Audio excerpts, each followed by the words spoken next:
ನೀರು ಸೇರಿಸ್ಕೊಂಡು ನಾನು ಈ ಕನ್ಸಿಸ್ಟೆನ್ಸಿಗೆ ನಾನು ಅದನ್ನು ಕರಗಿಸ್ಕೊಂಡು ನೀರು ಹಾಕ್ಕೊಂಡು ಕೈ ಆಡಿದ್ದೀನಿ. ಇದು ಅಕ್ಕಿ ಹಿಟ್ಟಷ್ಟೇ, ಬೇರೆ ಏನೂ ಹಾಕಿಲ್ಲ. ಬೇಕಾದರೆ ರೋಸ್ ವಾಟರ್ ಮತ್ತು ಹನಿ ಸೇರಿಸ್ಕೋಬೋದು. ನಾನು ಏನೂ ಸೇರಿಸಿಲ್ಲ, ಬರೀ ರೈಸ್ ವಾಟರ್ ಅಷ್ಟೆ. ಇದನ್ನು ಇವಾಗ ಕ್ಯೂಬ್ ಬಾಕ್ಸ್ಗೆ ಹಾಕೋಣ.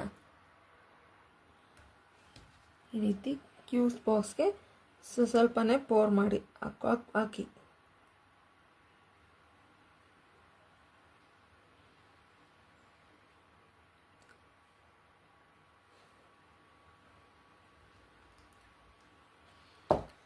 ನಾನು ಒಂದು 7 ಬಾಕ್ಸ್ಗೆ ಹಾಕಿದ್ದೀನಿ. ಬನ್ನಿ 2 ಅವರ್ಸ್ ಫ್ರಿಜ್ಜಲ್ಲಿ ಇಡಬೇಕು ಇದನ್ನು. ನಾನು 2 ಅವರ್ಸ್ ಫ್ರಿಜ್ಗೆ ಇಕ್ಕಿದ್ದೆ. ಈ ರೀತಿ ಆಗಿದೆ ರೈಸ್ ಕ್ಯೂಬ್ಸ್. ನೀವೊಂದ್ಸಲ ಟ್ರೈ ಮಾಡಿ ಹೇಗಿದೆ ಅಂತ, ಹೇಗಿತ್ತು ಅಂತ ಹೇಳಿ. ಪ್ರತಿದಿನ ಒಂದೊಂದು ಕ್ಯೂಬ್ಸ್ ಮುಖಕ್ಕೆ ಸ್ಕ್ರಬ್ ಮಾಡ್ಕೊತಾ ಬನ್ನಿ. ಯಾವುದೇ ಟ್ಯಾನ್ ಇದ್ದರೂ ಅದು 1 ವಾರದಲ್ಲೇ ಕ್ಯೂರ್ ಆಗುತ್ತೆ.